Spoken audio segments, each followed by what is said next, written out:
No matter if points are gained or points are lost, there will be much to discuss. For analysis regarding tonight's Winnipeg Jets game, here are Dave Manouk, Ezra Ginsburg, and your host, Drew Mindell. The Illegal Curve post-game show starts now. From a best of 7 to a best of 5, the Colorado Avalanche comes storming back, ruining those in attendance cheering for the Winnipeg Jets. They take game 2 by a 5-2 score. Good evening, Winnipeg. Good evening, Manitoba. For all those joining us live this evening on our YouTube channel and all of our social media platforms, we say good evening, universe, and welcome to the Illegal Curve post-game show. With Dave Manouk, with Ezra Ginsburg, I'm your host, Drew Mindell, here to talk about a very impressive effort by the Colorado Avalanche.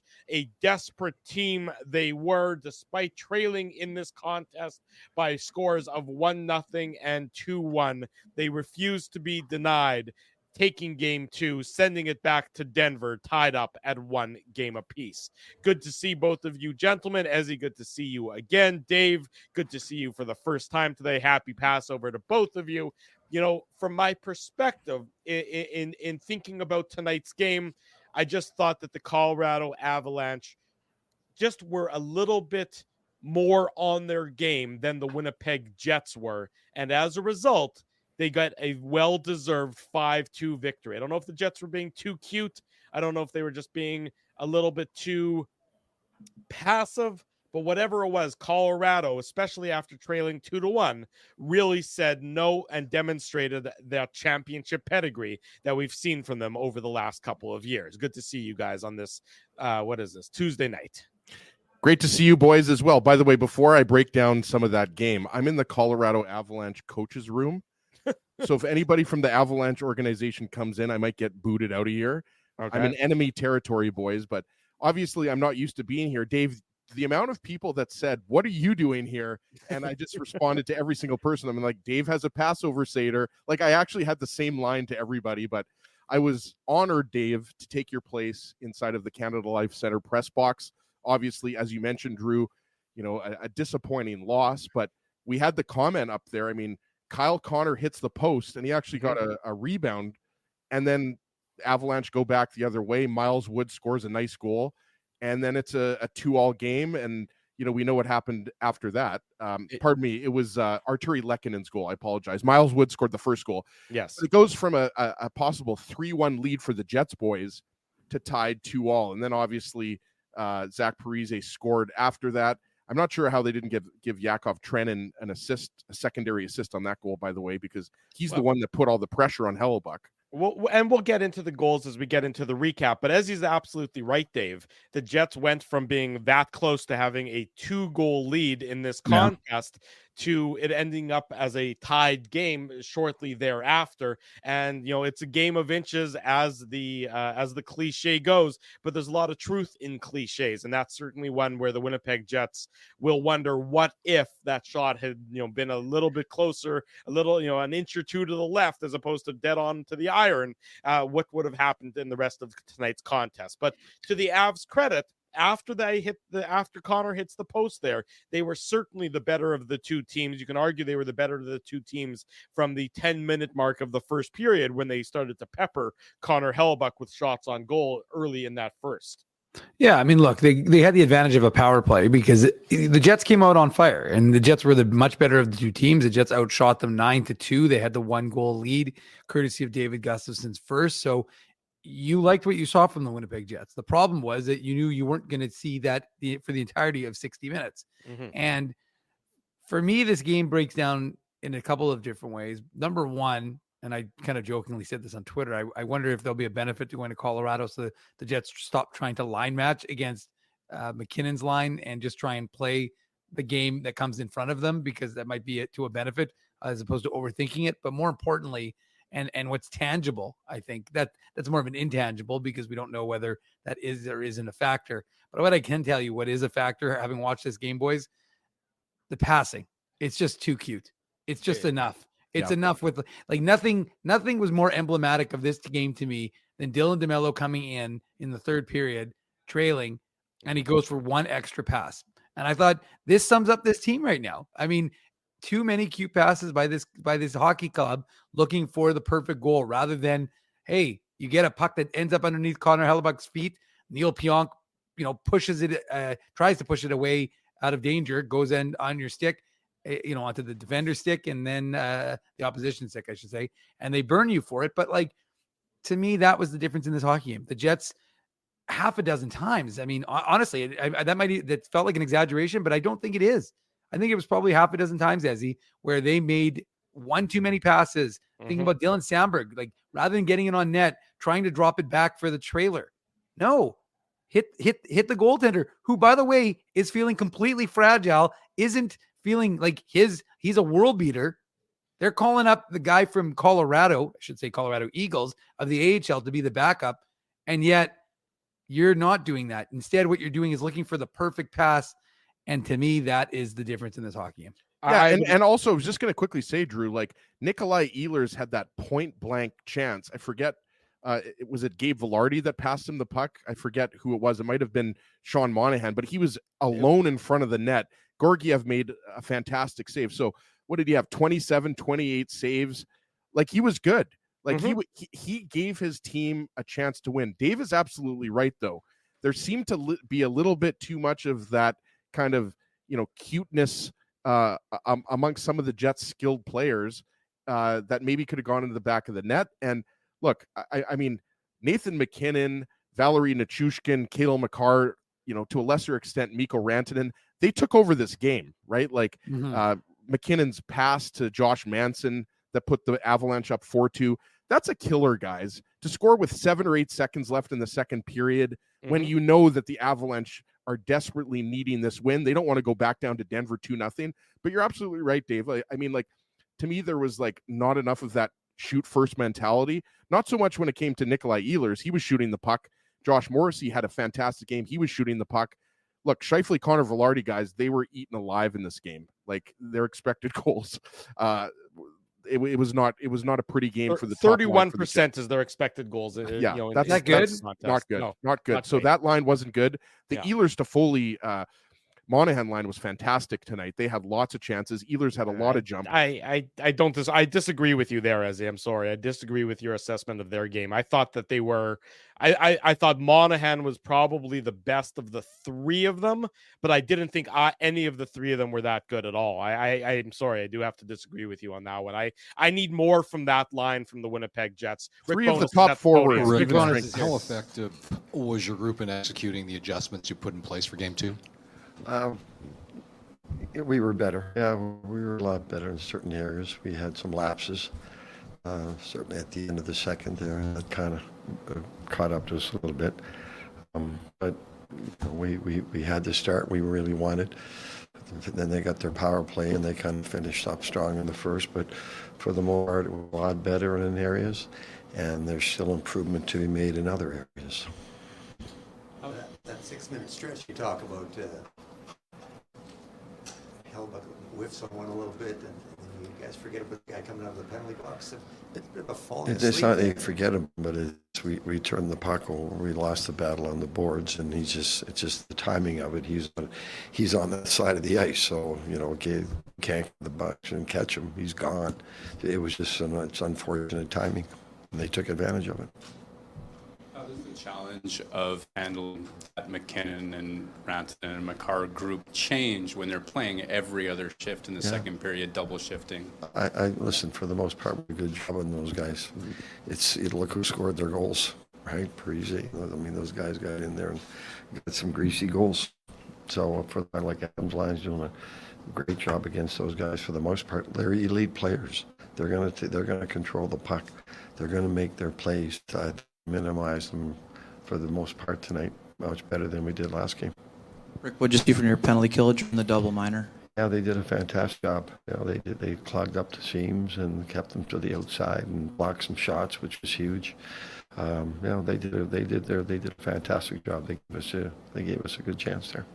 What more did your team need to do to make life a little more difficult for Georgiev? Yeah, we need to spend more time there, and we don't get our D involved enough. Like they're throwing a lot of pucks on there. They just throwing them at the net all over. Not enough of that.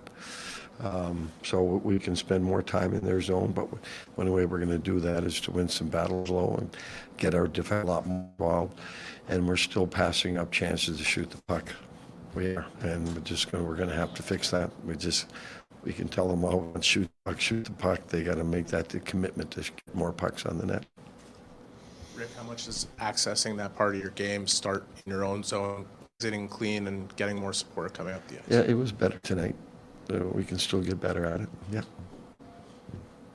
Good. Thanks.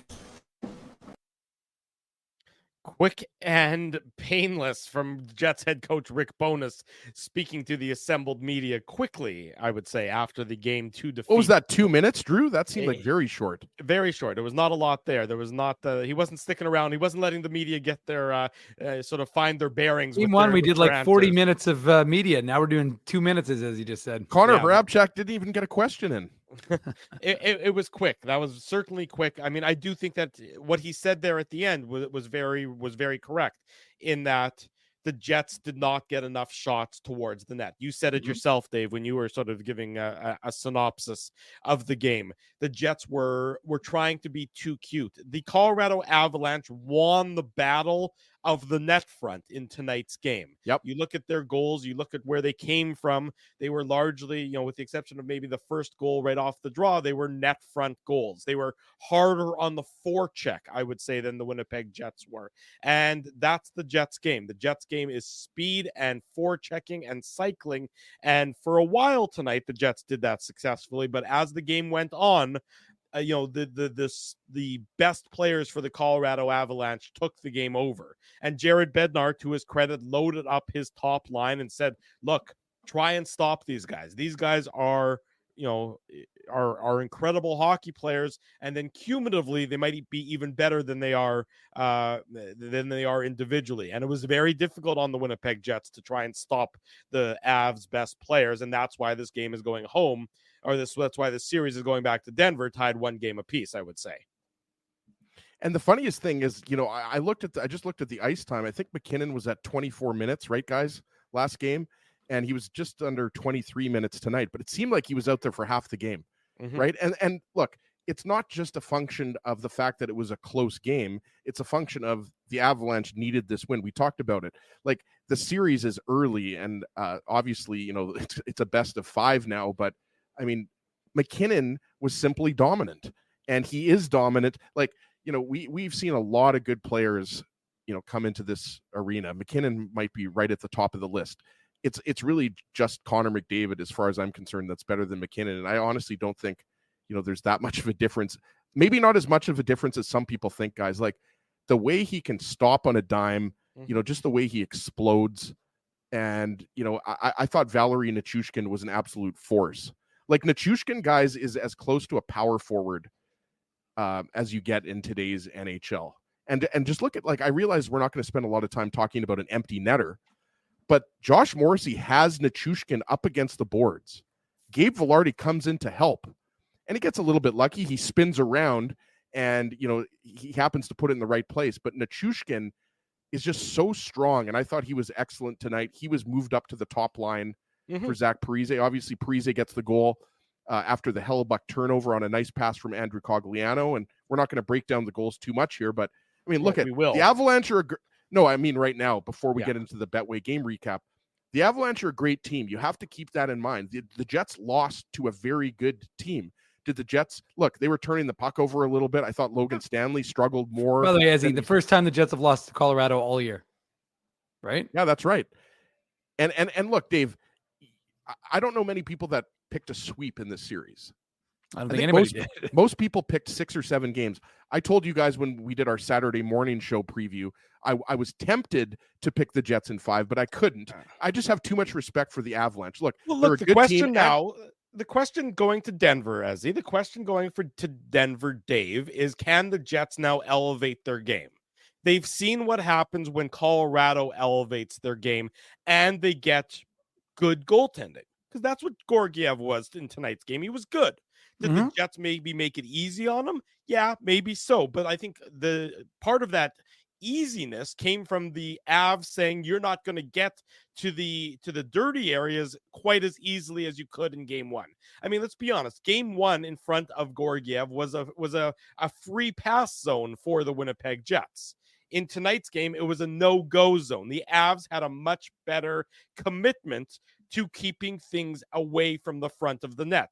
They knew they had a struggling goaltender. So what did they do? They made it harder on the Jets to get shots through. They put up a wall in front of Georgiev. Right, because they weren't sure that Georgiev himself could be the wall, so they built the wall in front of the weak link to try and save him. So the question becomes for the Winnipeg Jets, can you go to Denver, and now can you elevate your game, Dave? Can you do to Colorado what they did to you in game two and guarantee that you're coming back, that you're looking at more of a 6 or a 7 game series? Remember, they lost game 2 last year. I don't think this is the same team as last year, but now they have to show that they can elevate their game accordingly. Jeff Bose is confident, Dave. Well, and he's not wrong. I mean, remember, they did win 9 games in a row, including the first playoff game, and then this is their first loss. So this is a Jets team that has done a lot of winning, and it's incumbent on them to adjust. And look, I don't think any of us, as you just touched on, were even anticipating that this was going to be an easy game. I mean, if you watch the last one, it wasn't like the Jets handed it to Colorado and they dominated. And now Colorado's a good hockey team, right? They lost Jonathan Drouin. That was a big loss. But the fact of the matter is that there's a lot of talent. There's a lot of guys who can make you pay. Mm-hmm. And like I said, I think the Jets hurt themselves. I think that they overcomplicated the game for themselves. And Rick Bowness himself mentioned it, right? In his comments, brief comments, as he put it, but his comments nonetheless talked about the fact that they didn't put the pucks on the net and go for the rebounds. Well, it's pretty simplistic. It's not difficult. But the only other thing I would say is that I thought Colorado played a very aggressive game in certain regards. And I thought they were fast. They didn't give the Jets a lot of time. Nope. And when the Jets don't have a lot of time and the Jets aren't playing fast, well, then it's going to hurt them. So look, let's be realistic, everyone. Let's take it back a step. Let's walk it back. The Jets are a very good hockey team. They still are. Even with a loss, you're not going to win them all. No team has gone 16-0 to win a Stanley Cup as far as I can remember. So unless you guys want to fact check me on that one, as Daniel Dale's here, but I think it's pretty safe in that run. So you're good. The point, teams are going to have like lapses. Teams are going to have, and we're seeing it, right? Boston lost to Toronto yesterday. I mean, not every series is 2-0. There's some that are 2-0, but the fact is that a lot of the series are going to be 1-1, and that's not a surprise.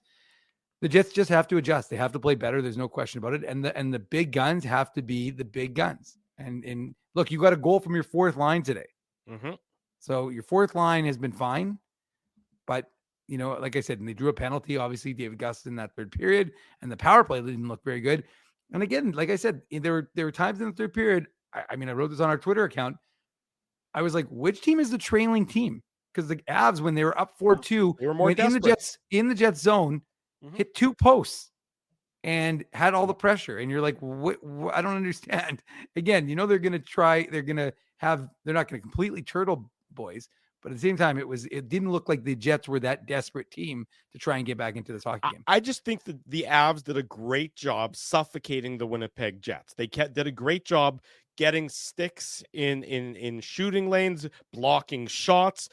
As I said, What about that block by, to your point, Drew, sorry to interrupt you, Yoel Kiviranta. And I was going to mention that line, and I just checked on Natural Stat Trick at even strength. That was the best line for the Avalanche. Miles Wood, Yoel Kiviranta, and Ross Colton. Ross Colton took that penalty, stupid penalty. I think that was in the first period, if I'm not mistaken. But that third line, when it was out against the Jets' fourth line, they were outplaying the Jets' fourth line. And so, again, yes, the McKinnon line was the line that did a lot of the damage. I've been impressed by Casey Middlestat. And I mentioned earlier, Valerie Nichushkin is a force that the Jets are going to have to deal with. Now, look at it's one game, and as Dave mentioned, it's a long series. There's lots of hockey to be played here. I could easily see the Jets winning a couple games in Denver. They've already done it this year. But you're absolutely right, Drew. They have to figure out a way to deal with the aggressive forecheck and all of the pressure, because the Jets defensemen, I thought for Dylan DeMello is a guy who's been solid all year. I thought he was having a lot of trouble with the pressure that the Avalanche were putting on him. So this is something that the Jets are going to have to make. And it's easy for us to say this, but they're going to have to make those adjustments heading into game 3. Yeah, they're going to have, you're right. The adjustments have to be made. They have to elevate their game. They have to find a way to do to Colorado what Colorado did to them. You have to now, when you are desperate, you have to find a way to get everybody back pulling in the same direction in the manner that they need to. I thought that Colorado did a better job of that. I need more from the Jets' second line. I need more from Ehlers, Monahan, and Toffoli. Toffoli, as I said on the pregame show with you, Ezzy, earlier this evening, Toffoli has looked slow out there. I think the speed of this series so far has been too much for him to handle.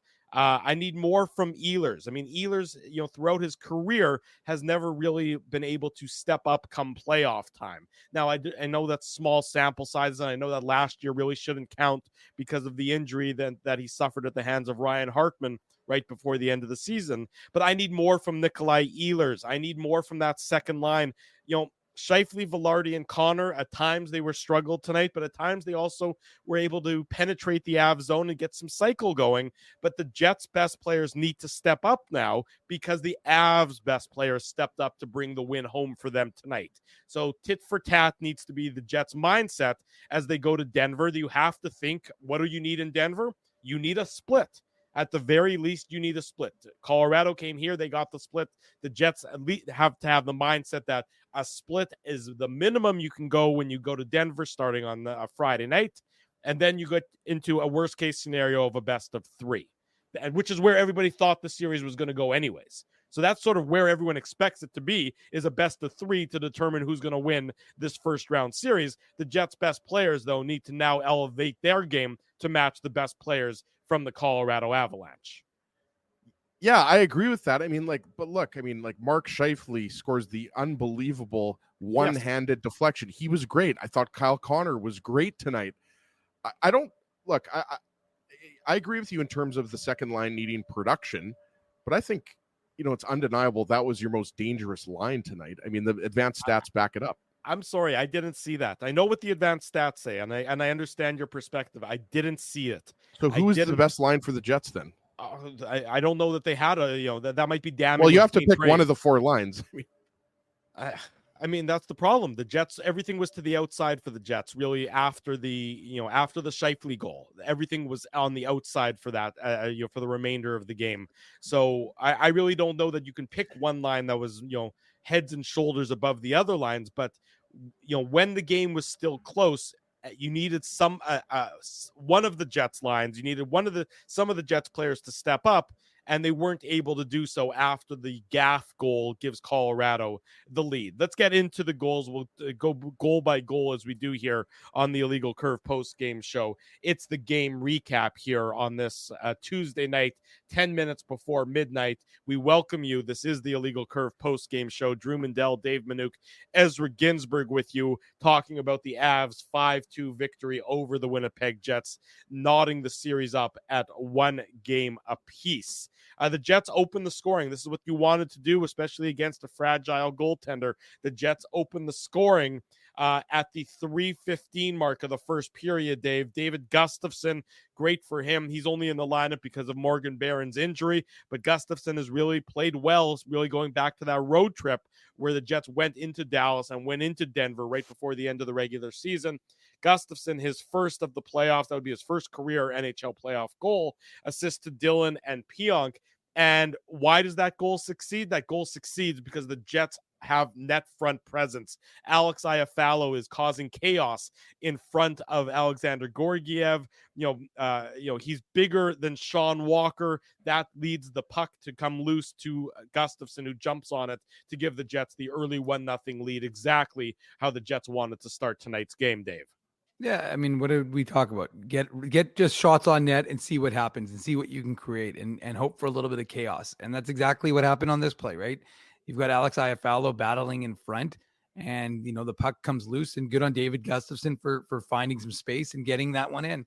And it rockets him up as the Jets playoff goals list to number 20.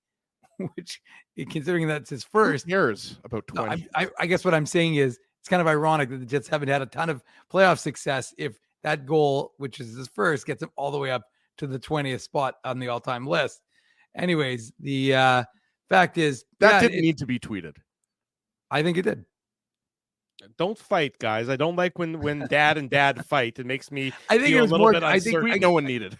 Well, regardless, the point is that I think, like I said, I think it just symbolizes the fact that the Jets haven't had a ton of goals in these playoffs to date, and that's total for the years over the years.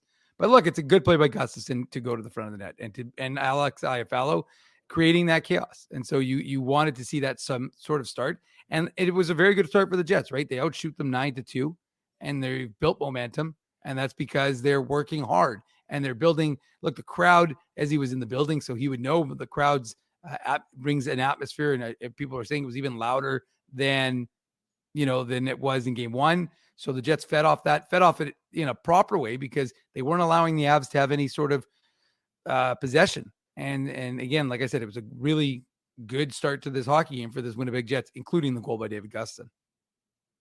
Yeah, I mean, so the Jets get the start to the game that they're looking for, and that's exactly how they wanted to be. And they were the better of the two teams for the first 10 minutes. Shades of Sunday, where the Avs were the better of the two teams versus the Jets to start the game. And then in the second half of that first period, Colorado begins to find their skating legs. They begin to find their way to get on the Winnipeg Jets and get some quality zone time.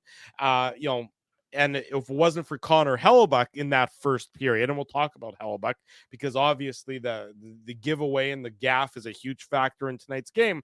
But really, the only reason that this game was still 1-0 after 20 minutes, is because of the play of Connor Hellebuyck. Well, specifically the chance by Valeri Nichushkin, right? Like Sure. that was an incredible save. He actually made two really good saves on Nichushkin in the first period. So you're absolutely right. That's why you have to look at the game as a whole. And obviously, look, Hellebuyck has never been a good puck handling goalie, guys. Everybody knows that. That's no secret. So you can't just single out that one mistake because it was a bad mistake. But this whole, notion of Hellebuyck not being a good playoff goalie, like, first off, game one, you can just throw out the window because that was just an atypical game. You just don't see 13 goals in a game a lot. And also, Colorado played well. Like, aside from maybe McKinnon's goal, Drew and I talked about that on the pregame show. The sixth goal was just luck. That was a pinball goal. All right. And I don't know how many of these goals, like, you're, aside from the goal scored by Parise, that you're really faulting Hellebuyck. I thought those were nice goals by the Avalanche. Josh Manson's goal to put them up 4-2 was a nice breakaway move out of the penalty box. So I don't think Hellebuyck was bad at all tonight. And like you said, Drew, especially in the first period where he made 10 or 11 saves, he was great. Yeah, and let me just say something briefly to the chat, for all those joining us on YouTube. And we love the chat. We love you all. We appreciate that you're here each and every game and each and every post game. But I just need to say this because I've seen it out of the corner of my eye and it makes my eye bleed a little bit. Anybody who thinks that Laurent Brossoit is starting game 3 over Connor Hellebuyck really needs to take a step back and take a deep breath and just sort of relax, because that's not gonna even happen in the realm of the realistic. So I've seen that comment in the chat. Please don't. You watch enough of the Jets, you watch enough of these post-game shows, you follow this team close enough to know that there is a 0.0.0.0.00000% chance of that happening. So as much the as only I love way it you all, happens, please guys. stop. No, you're right. The only way it happens is if Hellebuyck If there's an injury. Consecutive bad. Well, no, if he has some really bad, game, it won't happen. It's not happening. It's not going to happen. There's 0% chance of that happening. You're not replacing a guy you just signed for 7 years with a guy who will definitely not be on your team's jersey next year. No, I'm not saying that it's going to happen. I'm just saying that the only way it happens. There's no way. There's no way. Well, yeah, that's the only way. There's no way. There is 0% chance of it happening. 0%. Okay, let's move on. 1-0 for the Jets after 20 minutes. Again, started off well, faded in the second, but Connor Hellebuyck did Connor Hellebuyck things to keep the Jets in it. The Avs do tie it up at the 1:59 mark of the second period, and this one sort of just came out of nowhere. It's a nice face-off win by Ross Colton right onto the stick of Miles Wood, and he one times the shot and it's almost surprises everybody. It surprised the announcers. I think it surprised the players on the ice. It surprised me at home. I stood up for a second to walk to the fridge, and I came back, and all of a sudden the game was tied up at 1. It was just bang bang right off the draw.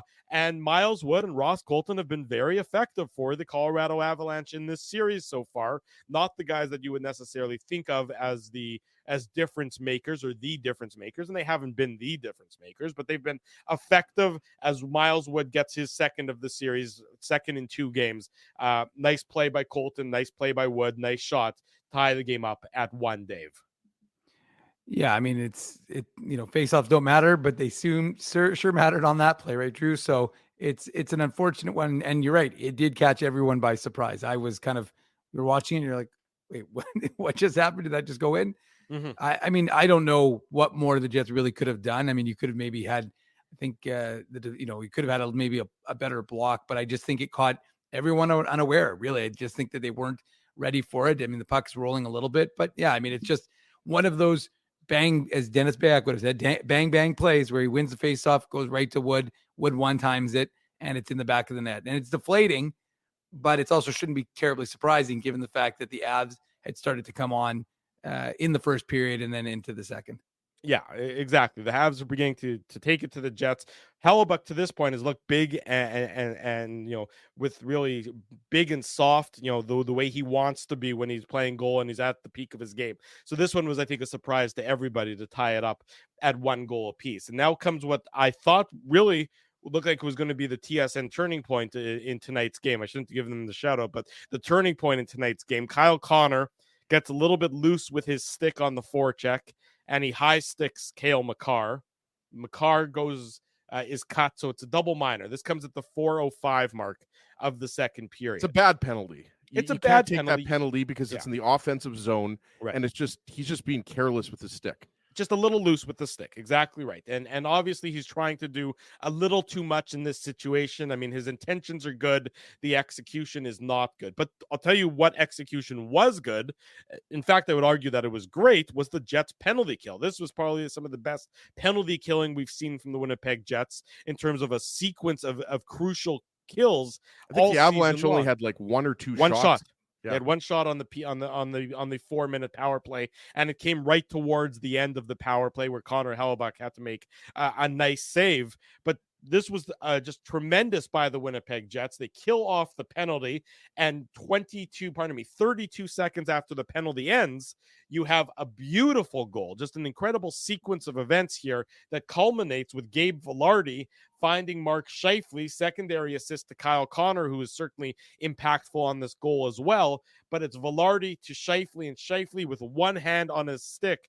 Just an absolutely incredible redirection of a great pass by Vilardi to give the Jets a 2-1 lead. And you had to think, or at least I was thinking, boy, is this a momentum changer in the course of this game.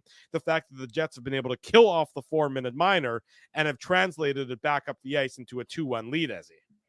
Yeah, I mean, it's a beautiful pass by Gabe Vilardi. Like, it's exactly where it needed to be. And Scheifele's strength to hold off, I believe it was Caleb Jones, right? Or was it Jack Johnson? I think it might have been Jack Johnson, actually. But it's just incredible strength by Mark Scheifele to use one hand and get that puck past Alexander Gorgiev. So, it was a huge goal because I can tell you at that point in the game, not that it matters that I was here as opposed to watching, but the Avalanche had all of the momentum. Like, that second period was pretty bad. It wasn't as bad as the period a couple of weeks ago in Nashville, but I mean, the Avalanche were completely dominating.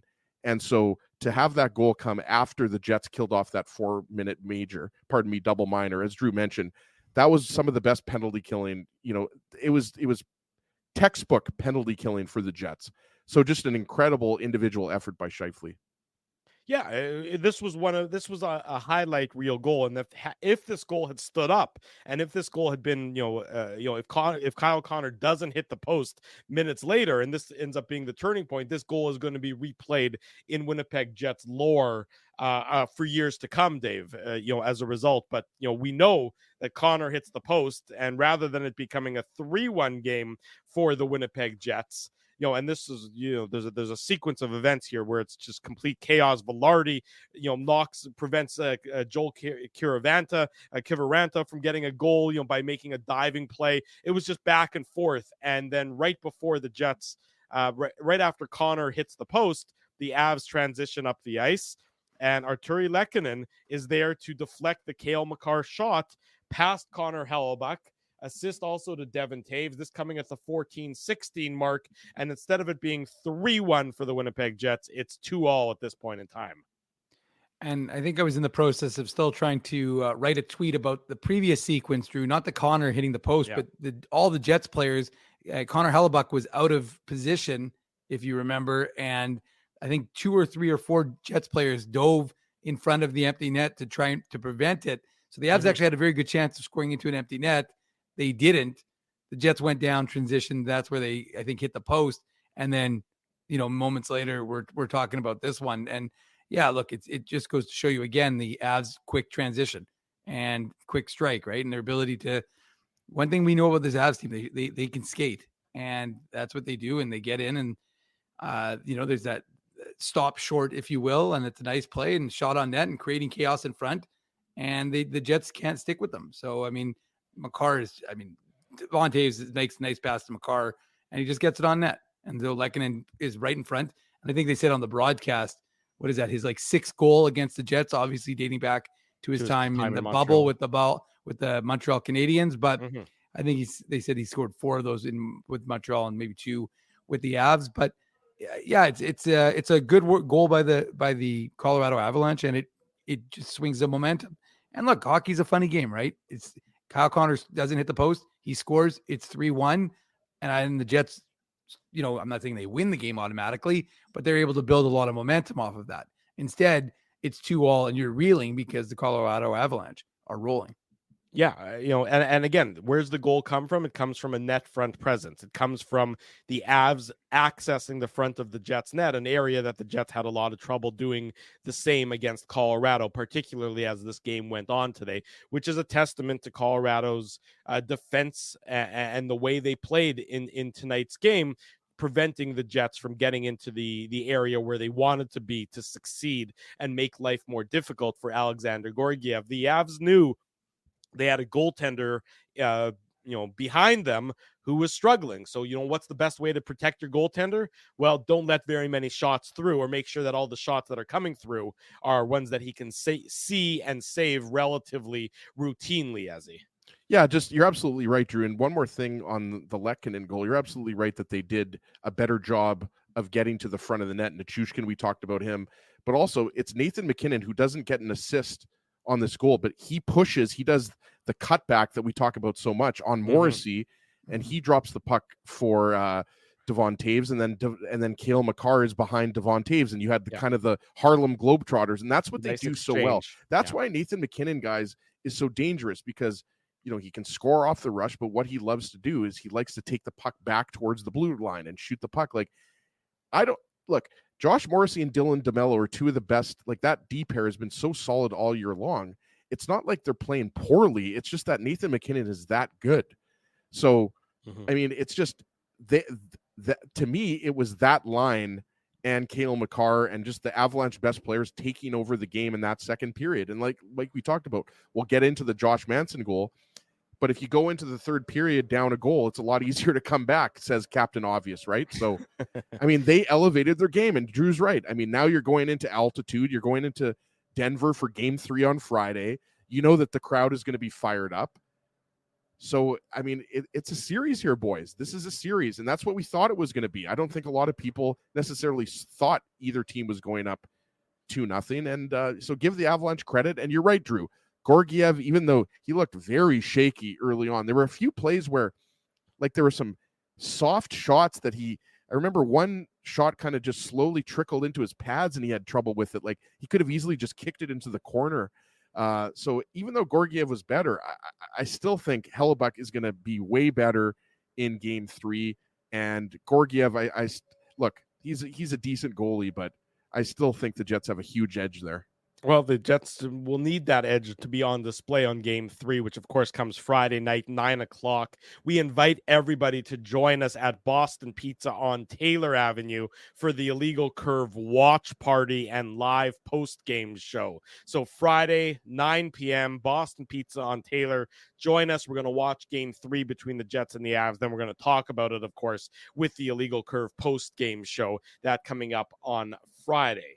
So it's 2-2 at this point in time. And then it's a real, it goes from bad to gradually worse for the Winnipeg Jets as Zach Parise gets his first of the playoffs assist to Andrew Cogliano at the 17-20 mark.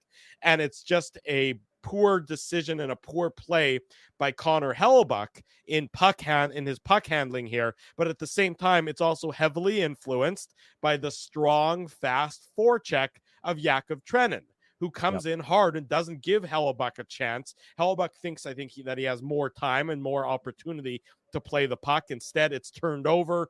Cogliano, showing a lot of veteran presence and veteran mindset here, Dave, doesn't rush and try and, wrap it around, and maybe, not take himself away from an opportunity.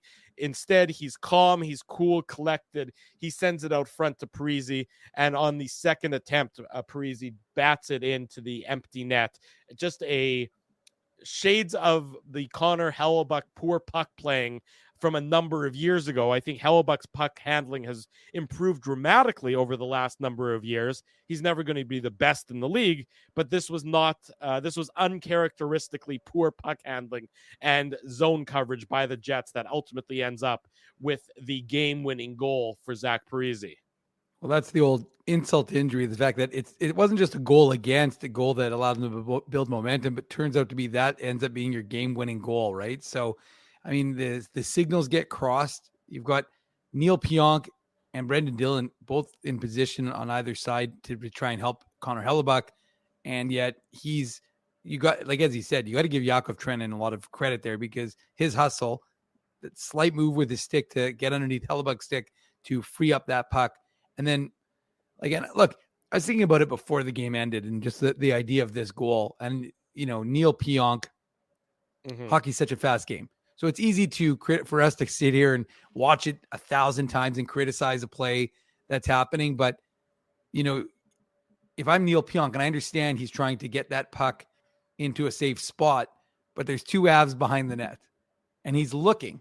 And again, like I said, you got to think there's two Avs behind the net. Brendan Dillon's not quite there.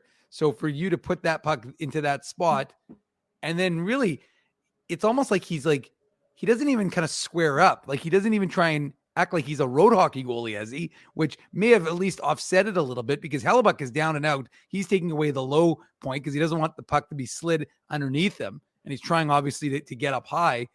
But Pionk is almost like sideways. So it's like you're not really offering any sort of obstruction for a puck, really. Like I said, and you'd think, a guy with that many brothers played enough road hockey in his life that he might have been able to do something. But it's just, like I said, he just doesn't position himself well. And there's a lot of Jets standing around and kind of watching.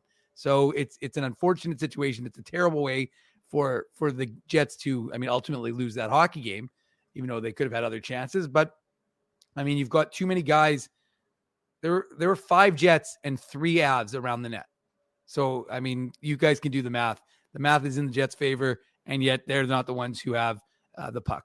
So it's unfortunate, but like I said, it's a tough one to give up. And it's another sign that Connor Hellebuyck, I know that folks, I'm with you, Drew. Like, I felt like he's gotten better at stick handling with the puck a little bit. But, again, he's no Marty Brodeur, right, Ezzy? Yeah, no. And one thing to note here, too, like, Dave's right. Like, the Jets have numbers in the defensive zone. So it's not like Hellebuyck didn't have options here. But first off, he has one hand on the stick when he handles the puck. And then he looks up, like you said. I forget if it was Drew or Dave that mentioned it, but he sees Yakov Trenin coming. And it's like when he looks up, all it takes is that split second. And then Yakov Trenin gets a stick on it. And that's why I'm not sure. Maybe I have to refresh NHL. I'm not sure how he doesn't get the secondary assist here. Because Pionk ended up knocking, so Trenin intercepts it, and then Pionk makes contact because the puck is underneath Hellebuyck, and Pionk Right. puts it behind. I still the think they net. could give Trennan an assist on that one, but no, Yeah. look, I mean, he looks up and it's almost like when you lift your head up in golf, right, and then you whiff on the ball. That's what Hellebuck did there. He had one hand on the stick. There was pressure from Trennan, and that all it took is that half second. Trennan gets a stick on it, and obviously, you know, we can move on to the Josh Manson goal here, guys. But you know, it's unfortunate, like Drew said, that this is the game-winning goal. But again, Hellebuck has been your MVP all year long. So to Drew's point earlier, like, this is not panic time. And look, at Jared Bednar made the right choice in starting Alexander Gorgiev, but what were his options? He made the only choice. Yeah, like, to me, there isn't any other option. By not acquiring a veteran goalie at the trade deadline, you have to start Gorgiev. You have to live or die by Gorgiev at this point until Annunen is back. Then maybe you can start him if you want. But obviously, Gorgiev starting game 3. We'll see how he does in game 3, because we already know the Jets have put up 14 goals in 2 games against him, right? But it's unfortunate for Hellebuck. And I'm sure, you know, he's the type of guy that, you know, he's going to be harder on himself. Dave, you know this team better than anybody. Hellebuck's going to be harder on himself than anybody. It's not like Wade Flaherty or anybody's going to have to tell him anything. Everybody knows what happened. It just sucks. Sometimes that happens in hockey, right? Not everybody's perfect. It's certainly the case. Nobody's perfect is what I meant to say. Well, I like to think that I'm perfect, but that's a separate aside from issue you, for another day and and aside time. from the late wrestler, Mr. Perfect, of course. There you go. Of course, a Kurt 3-2 at this 3-2 at this point in time for the Colorado Avalanche, and the Jets need to find a way to get this at least into the third period with it being a 1-goal lead. Instead, disaster strikes with 7 seconds to go in the second period. And again, this is just from my perspective, the Jets not being as sharp as the Colorado Avalanche. So Velarde and Josh Manson are in the box, with offsetting roughing penalties. So they both are in the penalty box. The penalty ends. Nikolai Ehlers has the puck on the half wall. He gets tripped. The refs don't make a call, and I'm fine with the refs not really calling it, but the Jets are still in a fine position here. The puck is far away. It's in the offensive zone. They need to be more situationally aware.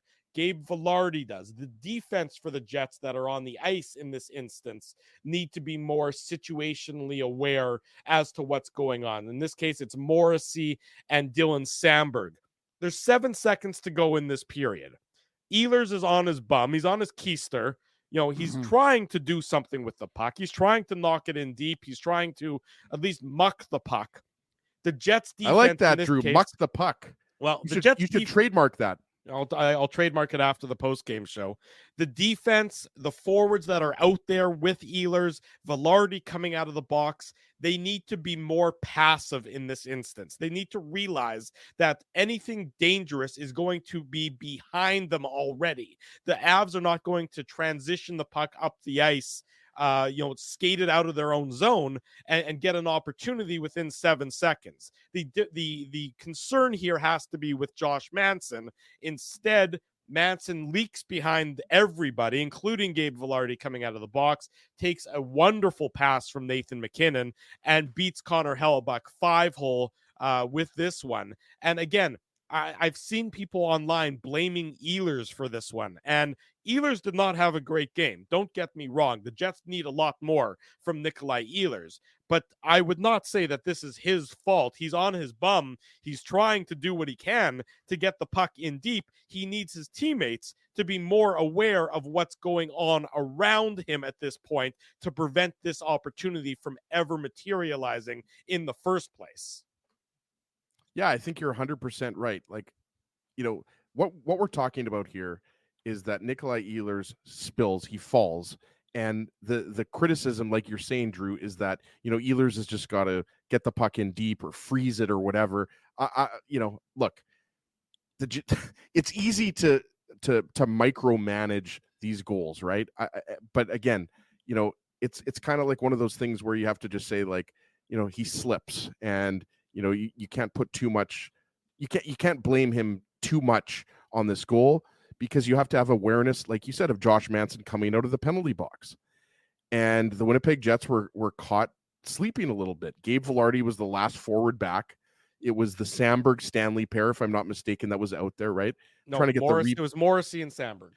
Morrissey, sorry, I've got the replay up there. Sorry, Drew. I got one of the defensemen right. Yeah. It's been a long day. Dylan Sandberg is the last defenseman back, but then Gabe Velarde is the last player back. And it's a really nice move. Like Josh Manson's better known for being a defensive kind of physical defenseman. Mm-hmm. But look, it's you got to call us like it's a nice goal. It's a nice goal, but again, the biggest never thing happen though. Well, that's the thing. I agree with you, Drew. I'm agreeing with you. I love to disagree with you. You know that. But I mean, that's a bigger concern for me that Josh Manson gets behind the last line of defense as opposed to Ehlers wiping out. And look, Ehlers is one of the best skaters in the game. He falls. The puck is turned over. McKinnon makes a nice pass to Manson out of the, like, sometimes you just have to say that the Avalanche were advantageous. They executed plays. They're a great offensive team. The best regular season offensive team, in fact. So I don't think I'm not gonna fault Ehlers too much. Don't get me wrong. I mean, that there's a series of events, guys, that take place on every goal. And that's why when Rick Bowness after the game is asked about these goals, in his mind, he's seeing all 5 players on the ice and what they're doing. But again, this to me is just the Jets can't let Manson get open like that. Yeah, I agree. I disagree with what Rick Bowness said here when he was asked about it, Dave, in the postgame. He said, that there's a turnover there.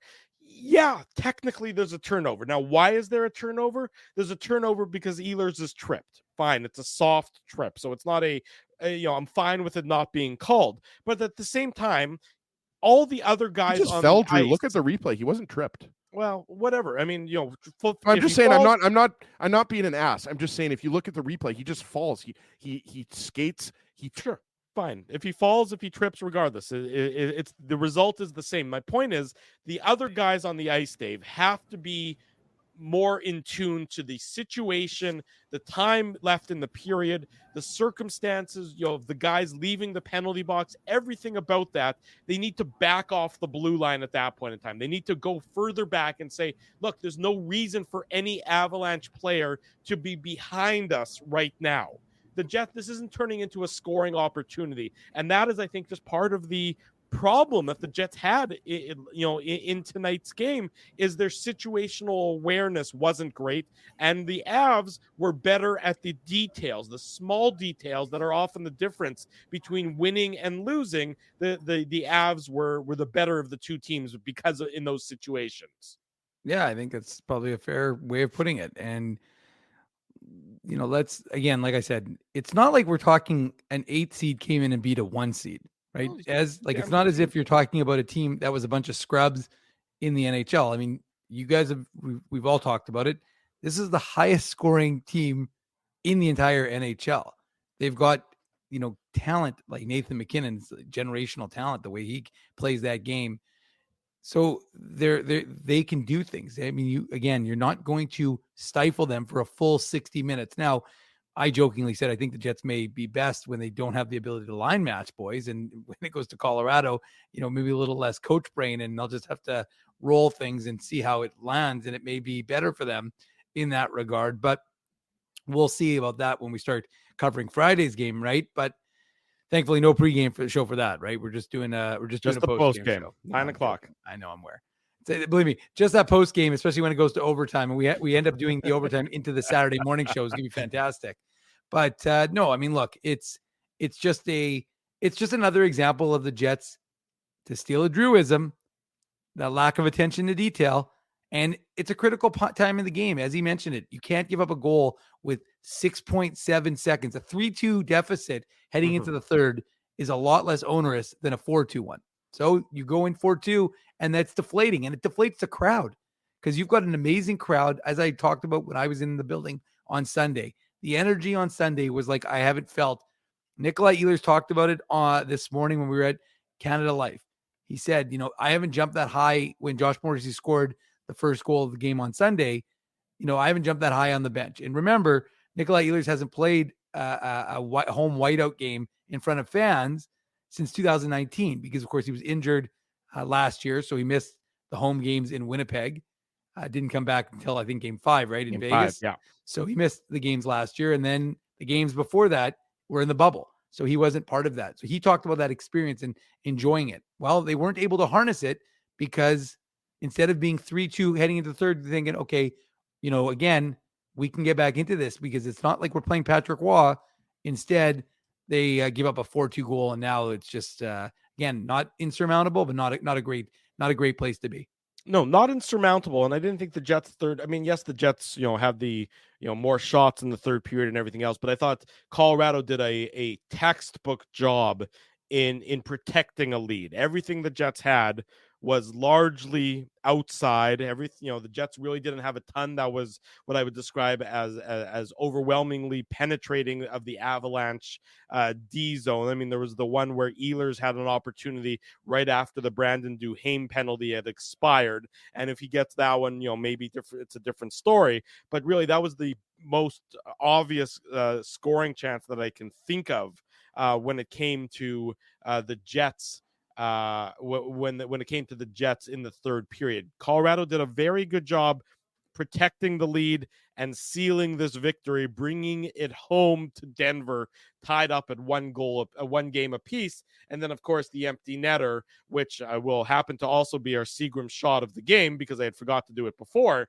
But Valeri Nichushkin, his second of the game, assist to Mikko Rantanen. We're not giving it to Scheifele, Drew. What are you talking about? Well, I forgot to do you it could retroactively. Yeah, you can do it retroactively. Scheifele's goal obviously gets it. Come on. There you go.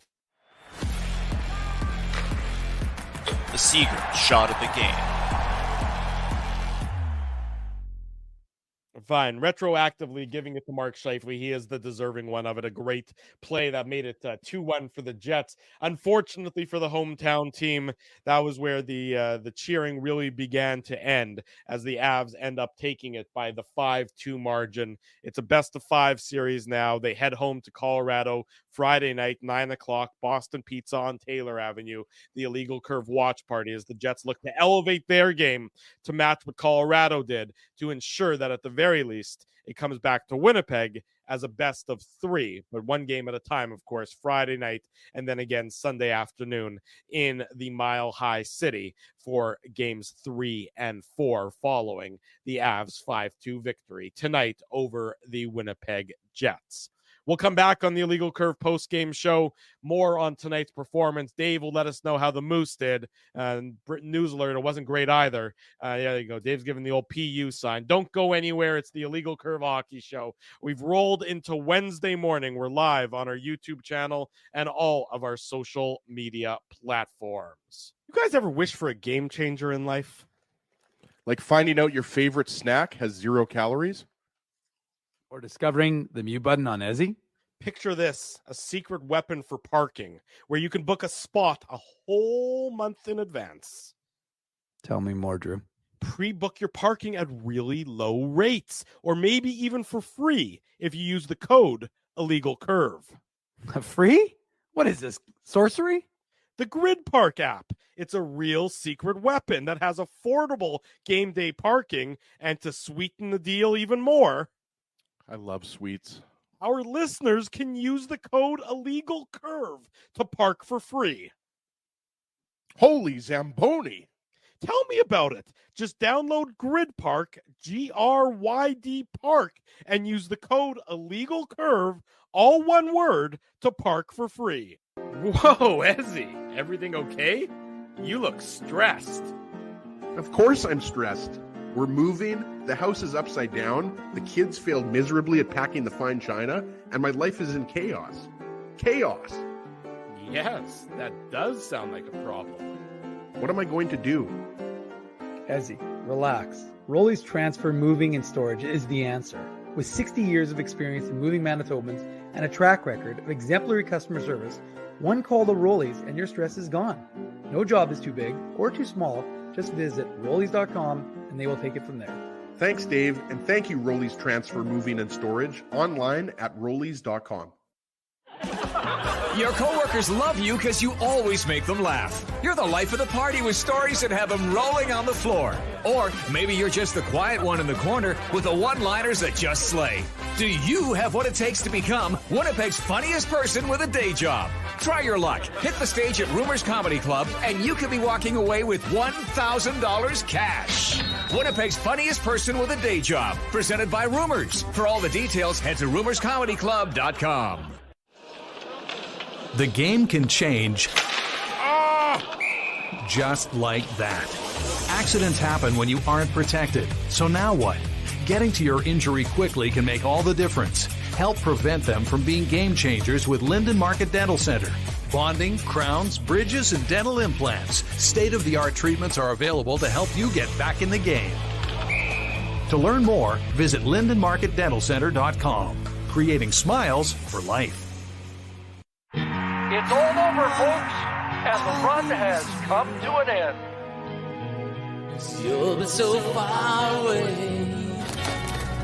A Canadian team hasn't won the Cup in over 30 years. And the Cup will stay south of the border. Maybe it's time we try something different. This playoff season, let's cheer with the fans we've always cheered against. Team up for the Cup at Boston Pizza.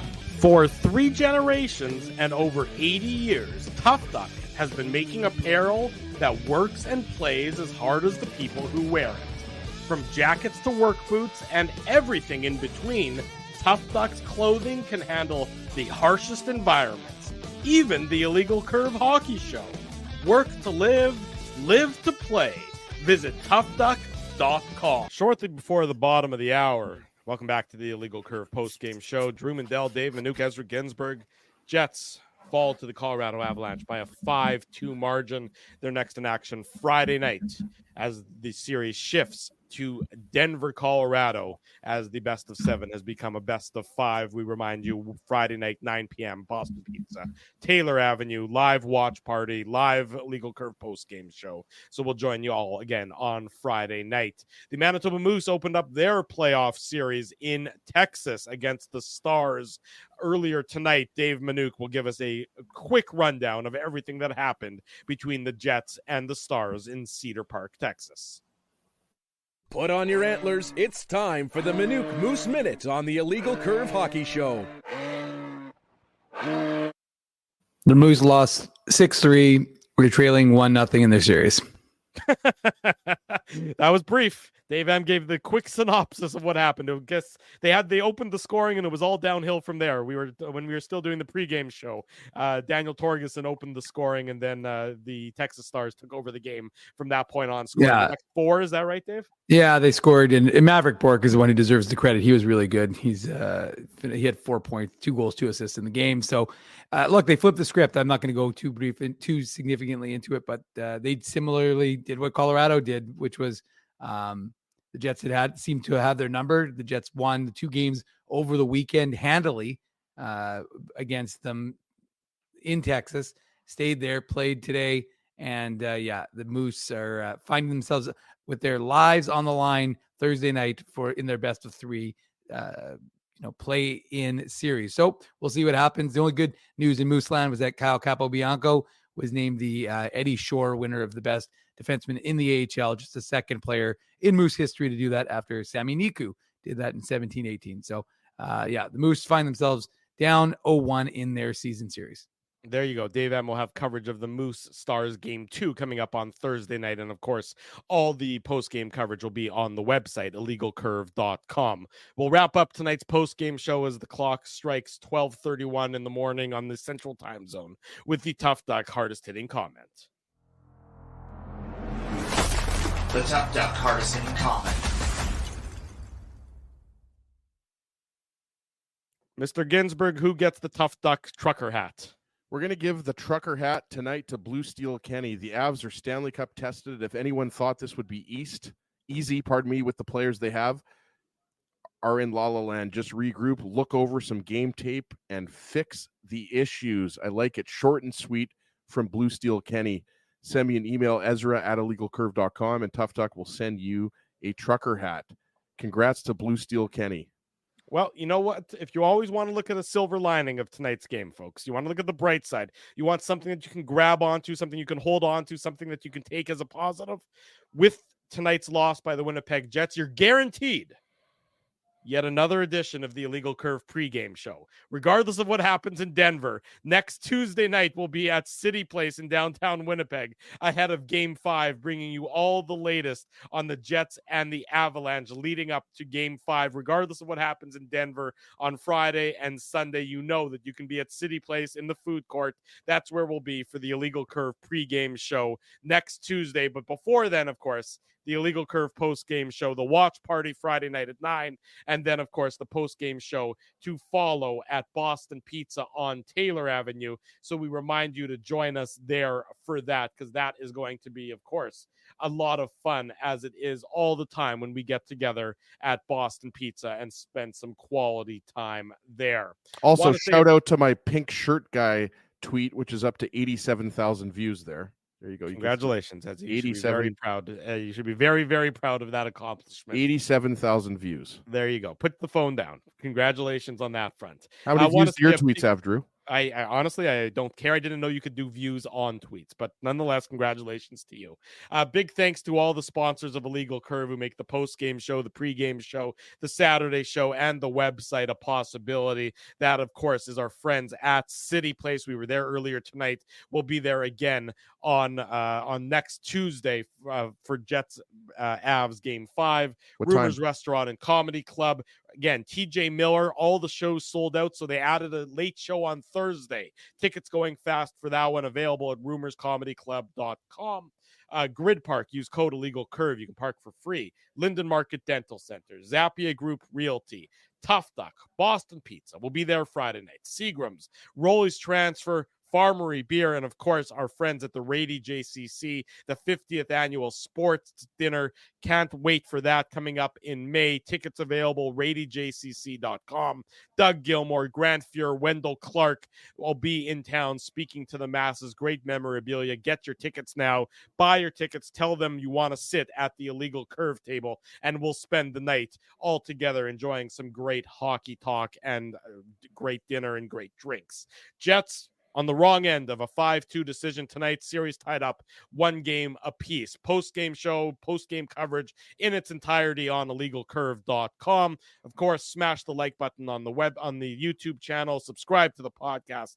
Tell your friends, tell your family the best place to be after each and every Winnipeg Jets game, before every Winnipeg Jets home playoff game, and again on Saturday morning is the Illegal Curve YouTube channel.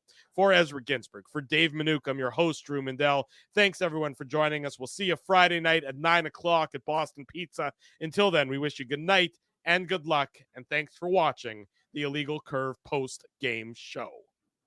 Thanks for listening to this broadcast from Illegal Curve Hockey. For more great Illegal Curve content, subscribe to the Illegal Curve YouTube channel, follow at Illegal Curve on Twitter, Facebook, and Instagram, and visit your online home for hockey in Winnipeg, illegalcurve.com.